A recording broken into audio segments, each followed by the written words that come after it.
नमस्कार दोस्तों। काफ़ी दिनों से एक चर्चा चल रही है कि अगर माननीय प्रधानमंत्री जी से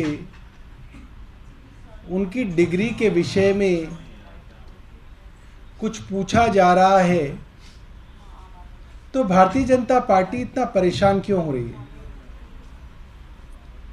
अगर केंद्रीय सूचना आयोग यानी कि CIC ये कहती है कि प्रधानमंत्री जी की डिग्री के सिलसिले में जो भी दस्तावेज RTI के अंदर मांगे जा रहे हैं वो देने चाहिए, तो उसके विरोध में गुजरात यूनिवर्सिटी क्यों गुजरात हाई कोर्ट चली गई?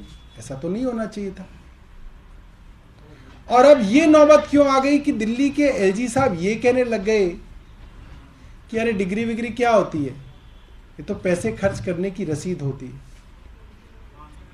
और क्या कोई डिग्री भी ऐसी चीज है जिसको छिपाया जाए, जिसके विषय में सूचना मांगी जाए तो उसके लिए कोर्ट तक जाना पड़ जाए और फिर भी कोशिश ये की जाए कि डिग्री के आसपास का कोई दस्तावेज दिखाया ना जाए। तो हमारी पार्टी ने एक सीरीज शुरू की है, डिग्री दिखाओ, कि हमारी पार्टी के जो भी नेता हैं, अलग अलग पोजीशंस पे लोग हैं, वो अपनी अपनी डिग्री दिखा रहे हैं। तो मैं अपनी डिग्री दिखाऊंगा, मगर इसके साथ ये बहुत बड़ी बात नहीं है कि आपके पास डिग्री है। ये तो आप स्कूल में पढ़ेंगे तो स्कूल की पास होने की शीट आ जाएगी, मार्कशीट आ जाएगी, कॉलेज में जाएंगे तो कॉलेज की डिग्री आ जाएगी, और आपकी समाज में और आपके परिवार की परिस्थिति थी तो आपके पास पढ़ाई हो गई, आपके पास डिग्री आ गई, नहीं होती तो ना आ पाती। मामला यह है कि प्रधानमंत्री जी की डिग्री के आसपास इतना रहस्य क्यों बनाया हुआ है? क्यों ऐसा है कि आज तक कोई आदमी ऐसा नहीं मिला जो कहे कि मैं प्रधानमंत्री जी के साथ ग्रेजुएशन में साथ था, मेरे साथ प्रधानमंत्री जी ने पेपर दिए? कोई आदमी मिलता ही नहीं है। कोई आदमी नहीं मिलता जो ये कहे कि गुजरात यूनिवर्सिटी में एंटायर पॉलिटिकल साइंस की डिग्री मेरे साथ प्रधानमंत्री जी ने एक एग्जामिनेशन हॉल में बैठ के एग्जाम दिए थे। ऐसा कोई आदमी मिलता ही नहीं है। वरना ऐसे आदमी तो ढूंढ ढूंढ के बता रहे होते ट्विटर पे, फेसबुक पे कि प्रधानमंत्री जी मेरे साथ पढ़ते थे। तो मैं डिग्रियां दिखा रहा हूं, और इससे पहले मैं कहूंगा एक बार मेरा फेसबुक पेज आपको दिखा दे। और हर आदमी का फेसबुक पेज होता है, ट्विटर हैंडल होता है। प्रधानमंत्री जी के तो बिलियंस के अंदर फॉलोअर है, मतलब करोड़ों फॉलोअर हैं।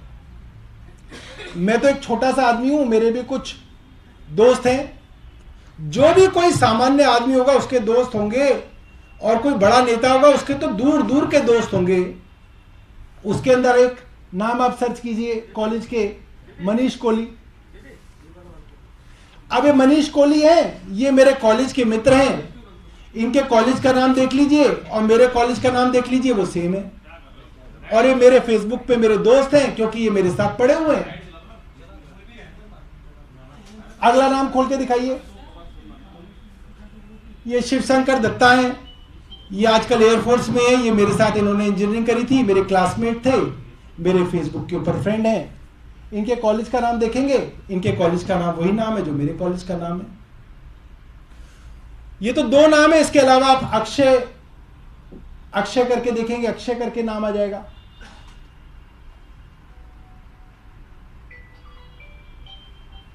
अक्षय त्यागी, राइट। मुझे सेकंड नाम याद नहीं आ रहा था इनका। अक्षय त्यागी है, ये मेरे साथ पढ़ते थे, गिटार बजाते थे, काफी मशहूर थे, गाना भी गाते थे। इनके कॉलेज का नाम देख लेंगे, इनका कॉलेज का नाम, मेरा नाम एक है। आप जाएंगे कैमरा लेके, अक्षय उछल उछल के बताएगा कि हाँ सौरभ भारद्वाज मेरे साथ पढ़ा था। शिवशंकर दत्ता के पास जाएंगे, शिवशंकर दत्ता की बेटी को भी पता होगा कि हाँ सौरभ अंकल पापा के साथ पढ़े हुए हैं। तो ऐसे तो हजारों लोग होंगे। जो आपके साथ कहीं ना कहीं पढ़े होंगे, दिखे होंगे। प्रधानमंत्री जी के साथ पढ़ा हुआ कोई आदमी मिलता ही नहीं है। कि किसने प्रधानमंत्री जी के साथ ग्रेजुएशन की, कोई आता ही नहीं है। कभी आया हो, आपको मिला हो तो आप बताइएगा। हमारे साथ तो ऐसे भी लोग हैं जिन्होंने नहीं भी कही, वो भी बताते हैं कि नहीं हमने करी है, क्योंकि हो सकता है वो हमसे 1 साल ऊपर हो कॉलेज में, 2 साल नीचे हो, तो भी वो बोलता है मेरे साथ पढ़े थे। तो प्रधानमंत्री जी की डिग्री के आसपास इतना रहस्य है, इसीलिए ज्यादा शंका होती है कहीं ऐसा तो नहीं कि प्रधानमंत्री जी के पास असली डिग्री है ही नहीं। और यही कारण है कि जितने भी डिसीजंस प्रधानमंत्री जी के द्वारा किए गए, उससे ऐसे संकेत मिलते हैं कि बिना जांच परखे ऐसे डिसीजंस किए गए। अब मैं अंत में अपनी जो है इंजीनियरिंग की डिग्री और मार्कशीट दिखा रहा हूं, और ये मेरे लॉ की मार्कशीट्स हैं। डिग्री ढूंढी, मिल नहीं रही थी, तो ये 6 सेमेस्टर्स की 6 मार्कशीट्स हैं अलग अलग, क्योंकि 3 साल का कोर्स होता है। तो ये 6 हमारी मार्कशीट्स हैं, और इनको दिखाने में कोई हर्ज होना नहीं चाहिए। मुझे नहीं समझ में आता कि प्रधानमंत्री जी और भारतीय जनता पार्टी इसके लिए क्यों घबरा रही है, क्या डर है जो इसको छुपा रही है। और ये श्रृंखला जो है इसी तरीके से चलती रहेगी। कल हमारी पार्टी के कोई और नेता जो हैं, कोई एक अच्छे पद पे एमपी या मिनिस्टर जो हैं, वो अपनी डिग्री आपके सामने दिखाएंगे। बहुत बहुत धन्यवाद।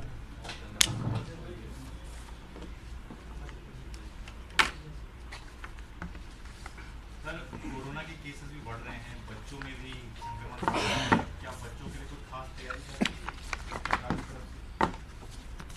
मैंने इस विषय में जानकारी हासिल करी कि क्या कोई ऐसा तो नहीं है कि छोटे बच्चों में कोरोना का इस संक्रमण की सीवियरिटी कुछ ज़्यादा है, जिसके लिए हमें छोटे बच्चों के लिए ज़्यादा चिंता करनी पड़े।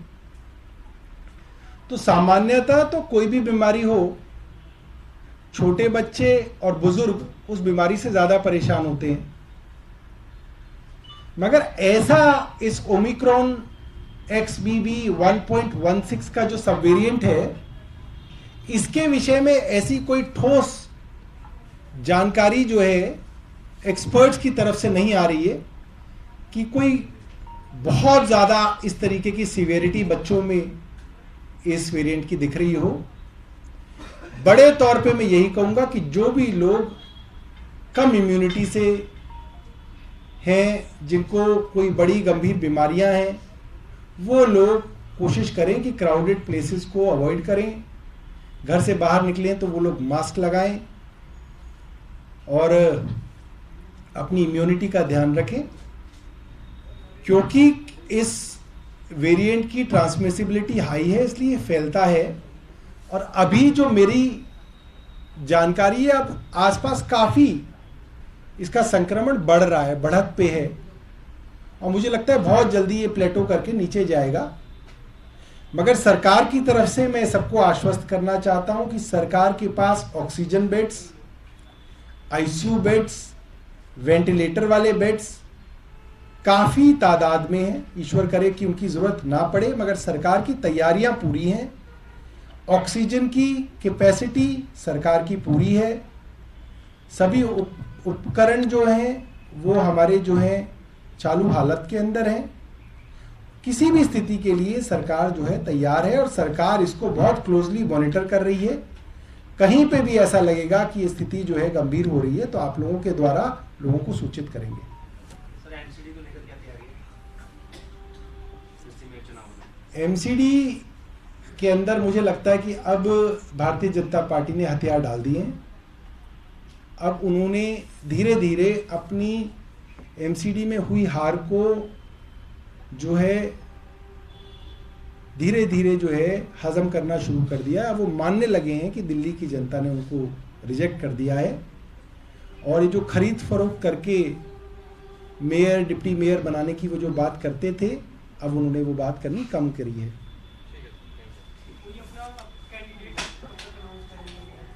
हम लोग रिपीट करेंगे?